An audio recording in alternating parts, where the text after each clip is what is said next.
Hi friends, PK simply നാടനിൽ ഇത് ഞാനൊരു sandwich റെസിപ്പിയാണ് കൊണ്ടുവന്നിട്ടുള്ളത്. നല്ല ടേസ്റ്റിയും നല്ല ഒരു സ്വീറ്റും ആൻഡ് സ്പൈസി ആയിട്ടുള്ള ഒരു സ്നാക്സാണ്.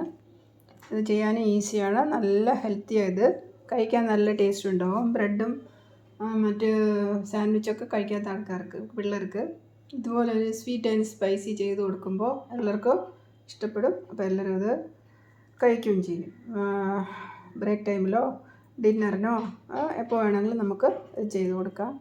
നല്ല ഈസിയാണ് ചെയ്യാനായിട്ട്. അപ്പോൾ ഇതെങ്ങനെ ചെയ്യണമെന്ന് നമുക്ക് നോക്കിയിട്ട് വരാം. ഇന്ന് PK സിംപ്ലി നാടൻ യൂട്യൂബിൽ ഞാൻ ഒരു സാൻഡ്വിച്ച് റെസിപ്പിയാണ് ചെയ്യാൻ പോണത്. അതിന് ഞാനിവിടെ കുറച്ച് ബ്രെഡ് എടുത്തിട്ടുണ്ട്. ബ്രെഡിൻ്റെയൊക്കെ നമ്മൾ ആവശ്യത്തിനനുസരിച്ചുള്ള ബ്രെഡ്, പിന്നെ അതിന് സാൻഡ്വിച്ച് അല്ലേ അപ്പോൾ അതിന് വെക്കാനുള്ള വെജിറ്റബിൾസ്, ഒരു ടൊമാറ്റോ, ഒരു നമ്മൾ സാലഡിനൊക്കെ ഉപയോഗിക്കുന്ന ക്യൂക്കുംബർ ഒന്ന്, അതിൻ്റെ തോലൊക്കെ എടുത്തിട്ട് കൊണ്ടുവന്നിട്ടുണ്ട്. പിന്നെ ഒരു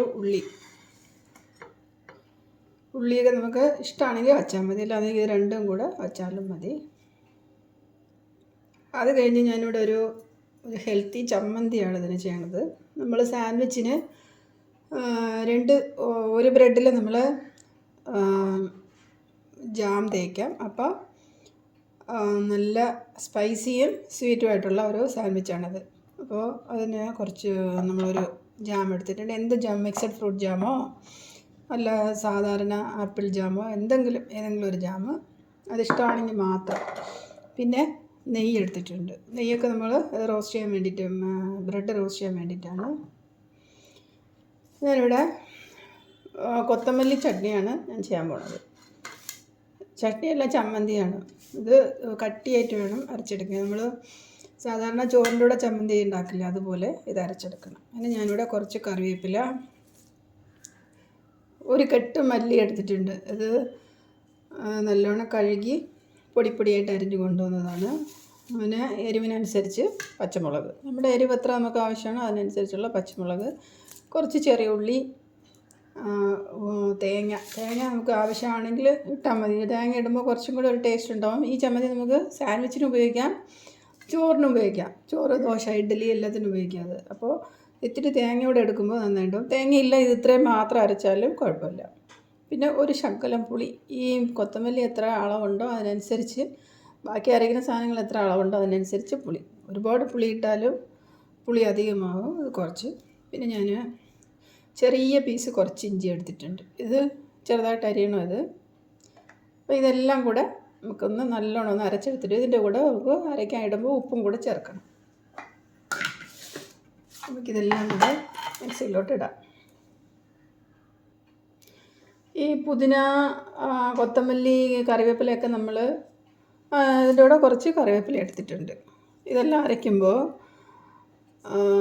ഫസ്റ്റ് നമ്മൾ നല്ലോണം അരയേണ്ട സാധനങ്ങളെന്ന് പറഞ്ഞാൽ നല്ല തിക്കായിട്ടുള്ള സാധനങ്ങളെല്ലാം ആദ്യം ഇടണം. ഞാൻ ആദ്യം ഇഞ്ചി, പച്ചമുളക്, ഉള്ളി, പച്ചമുളക് 2-3 കട്ട് ചെയ്ത് മുറിച്ചിടാം.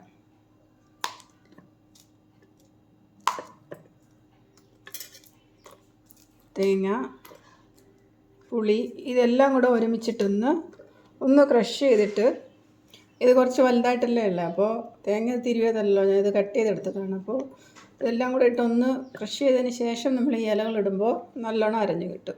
നമുക്കൊന്ന് മിക്സ് ചെയ്തിട്ട് വരാം. അപ്പോൾ ഇങ്ങനെയാണ് കുറച്ചൊന്ന് അരച്ചെടുക്കുമ്പോൾ ആ ഇലകൾ ഇതിലിടാനായിട്ട് സ്ഥലം ഉണ്ടാവും. നമ്മൾ ചെറിയ ജാറിലല്ലേ അരയ്ക്കണത്. ഇനി ഇങ്ങനെ ഒന്ന് അരച്ചെടുത്തിട്ട് നമുക്ക് ഇലകളിടാം. അതിലേക്ക് കൊത്തമല്ലിയും കറിവേപ്പിലയും കൂടെ ഇടാം. ഇപ്പോൾ നമ്മുടെ ടേസ്റ്റ് അനുസരിച്ച് അത് എത്ര വേണമെന്നുള്ളത് നമ്മൾ തന്നെ തീരുമാനിക്കണം. കൊത്തമല്ലിയൊക്കെ പച്ചയായിട്ട് കുറച്ച് അധികം കഴിച്ചാൽ അത്രയും നല്ലതാണ്. കൊളസ്ട്രോൾ കുറയാനൊക്കെ ആയിട്ട് കൊത്തമല്ലി, കറിവേപ്പിലയൊക്കെ നല്ലോണം യൂസ് ചെയ്താൽ നല്ലതാണ്. അപ്പോൾ ഇതിൻ്റെ കൂടെ ഇനി കുറച്ച് ഉപ്പ് കൂടെ ചേർത്തിട്ട് നമുക്ക് അരയ്ക്കാം.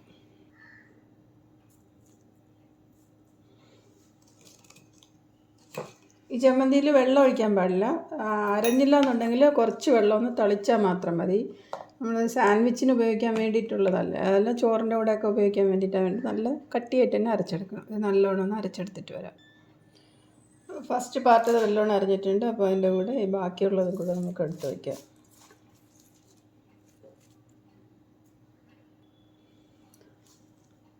ആദ്യം അരഞ്ഞതും അരയാത്ത ഇപ്പം നമ്മൾ ഇട്ടതും കൂടെ ഒരുമിച്ചൊന്ന് മിക്സ് ചെയ്തിട്ട് അരയ്ക്കുമ്പോൾ വേഗം അരഞ്ഞോളൂ. ഇനി വെള്ളത്തിൻ്റെ ആവശ്യമില്ല. ഞാനിത് ഫസ്റ്റ് അരയ്ക്കുമ്പോൾ കുറച്ചൊന്ന് ക്രഷായതിന് ശേഷം അത് അരയാതിരുന്നപ്പോൾ കുറച്ച് വെള്ളവും തളിച്ചിട്ടുണ്ട്. അപ്പോൾ ഇങ്ങനത്തെ ഇത് മതി. ഇനി അധികം വെള്ളമാക്കിയാൽ ഈ വെള്ളത്തിൻ്റെ ഇതിൽ തന്നെ ഈ ബാക്കി ഇട്ടതും കൂടെ അരയാം. നമുക്കത് അരച്ചെടുത്തിട്ട് വരാം. അപ്പോൾ ഞാനിവിടെ കൊത്തമല്ലി കൊറിയാണ്ടർ ലീവ്സിൽ ചമ്മന്തി അരച്ച് കൊണ്ടുവന്നിട്ടുണ്ട്. ജാമും എടുത്തിട്ടുണ്ട്. ഇനി നമുക്ക് ഈ ബ്രെഡ് ഓരോന്നിലായിട്ട് ഓരോ സൈഡ്, ഒരു സൈഡ് ചമ്മന്തിയും ഒരു സൈഡ് നമുക്ക് ജാമും കൂടെ തേച്ചെടുക്കാം. അങ്ങനെ നമ്മൾ ചെയ്യുമ്പോൾ ഈ ചമ്മന്തി കൊത്തമല്ലി ഇലയൊക്കെ കഴിക്കാത്ത പിള്ളേർക്കോ വലിയ ആൾക്കാരോ ചിലരൊക്കെ ഈ ഇലയൊക്കെ അങ്ങനെ തനിത്തനിയുള്ളപ്പോൾ എടുത്ത് കളയും. ബിരിയാണിയിലായാലും മറ്റ് ഇതിലായാലും ഓരോന്നിലും നമ്മൾ കറികളിലൊക്കെ ഇടില്ലേ, അപ്പോൾ അതൊക്കെ എടുത്ത് കളയും. അപ്പോൾ അതൊക്കെ എടുത്ത് കളഞ്ഞ് ഓരോന്നും കഴിക്കാത്ത ആൾക്കാർക്ക് ഇങ്ങനെയുള്ള ഒരു ചട്നി ആകുമ്പോൾ നല്ല അറിയാതെ കഴിച്ചു പോകും. നല്ല ടേസ്റ്റുമാണ്. എരിവും പുളിയും എല്ലാം ഉള്ളതുകൊണ്ട്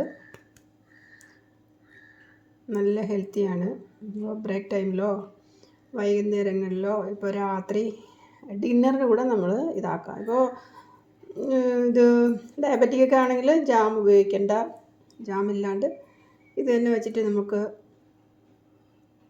ഒരു നല്ലൊരു സാൻഡ്വിച്ച് ഉണ്ടാക്കാൻ പറ്റും.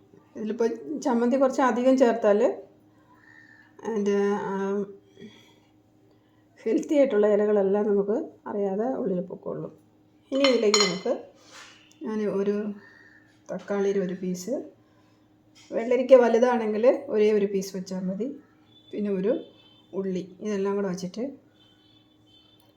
നമ്മളിങ്ങനെ പൊതിഞ്ഞ് വെച്ചിട്ട് ഇനി ഇതിനെ നമുക്ക് ഒന്ന് നെയ്യിലൊന്ന് ചെറുതായിട്ടൊന്ന് റോസ്റ്റ് ചെയ്തെടുക്കാം. അതുപോലെ ബാക്കി നമുക്ക് ഇതുപോലെ തയ്യാറാക്കിയെടുക്കാം. ഈ ബ്രെഡിൻ്റെ അരികെല്ലാം ഇങ്ങനെ മൊരിഞ്ഞു പോയ സ്ഥലമെല്ലാം വേണമെങ്കിൽ നമുക്ക് കട്ട് ചെയ്തെടുക്കാം. ഞാനതൊന്നും കട്ട് ചെയ്തിട്ടില്ല. അപ്പോൾ കഴിക്കുമ്പോൾ അതെല്ലാം കൂടെ ഒരുമിച്ച് കഴിച്ചോളുമല്ലോ. അതുകൊണ്ടാണ് അങ്ങനെ അത് ഷേപ്പൊന്നും ആക്കാണ്ട് ഞാൻ എടുത്ത് വെച്ചിട്ടുള്ളത്.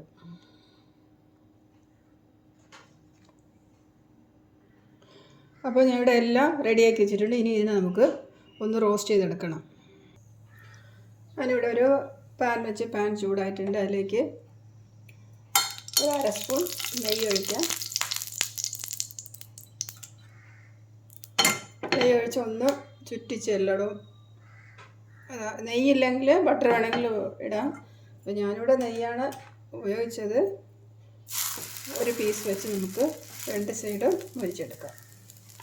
അതുപോലെ ഇതെല്ലാം ഒന്ന് മുരിച്ചെടുക്കാം. നമുക്ക് ഒരു സൈഡ് മുരിഞ്ഞു കണ്ടില്ലേ, ഇതുപോലത്തെ കളർ വന്നാൽ മതി.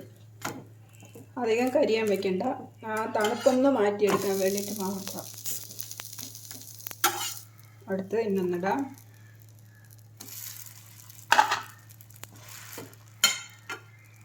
നെയ്യ് വേണമെങ്കിൽ കുറച്ച് ഉപയോഗിക്കാം നമുക്ക് ഇതിലേക്ക്.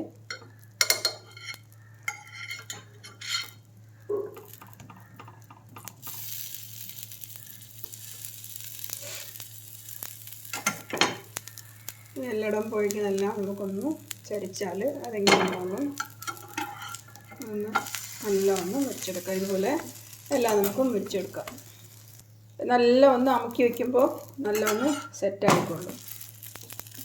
ഇത് വീറ്റ് ബ്രെഡാണ്, അതാണ് കളർ ഇങ്ങനെയുള്ളത്. ഇപ്പോൾ നമ്മൾ മറ്റേ വൈറ്റ് ബ്രെഡായാലും കൂടെ നല്ല അധികം ഒന്ന് കരിയാൻ വിടണ്ട. സ്ലോയിൽ വെച്ചിട്ട് ഫ്ലെയിം ലോ ആക്കിയിട്ട് ഒരു 2 മിനിറ്റ് വെച്ചാൽ മതി. അപ്പോഴത്തേക്ക് അത് മുരിഞ്ഞു വന്നോളൂ. കണ്ടില്ലേ, നല്ല സെറ്റായിട്ടുണ്ട്. ഇതുപോലെ നമുക്ക് എല്ലാം ചെയ്തെടുക്കാം. അപ്പോൾ ഞാൻ ഇവിടെ സാൻഡ്വിച്ച് എല്ലാം റെഡിയാക്കി കൊണ്ടുവന്നിട്ടുണ്ട്. നല്ല ടേസ്റ്റിയാണ്. ഇത് നമുക്ക് പെട്ടെന്ന് ചെയ്തെടുക്കാനും പറ്റുന്നതാണ്. അപ്പോൾ എല്ലാവരും ഇതുപോലെ ഒന്ന് റെഡിയാക്കി നോക്കൂ. നല്ല ഹെൽത്തിയാണ്. കഴിക്കാനും നല്ല ടേസ്റ്റിയാണ്.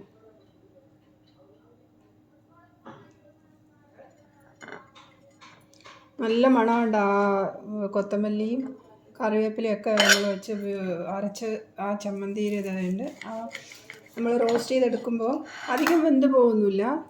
നല്ലൊരു മണം, ആ നെയ്യും എല്ലാം കൂടെ ചേർന്നിട്ട് നല്ലൊരു മണമുള്ള ഒരു സ്നാക്സ്. ഇതുപോലെ എല്ലാവരും ഒന്ന് റെഡിയാക്കിയിട്ട് കമൻ്റ് അറിയിക്കാനും മറക്കല്ലേ.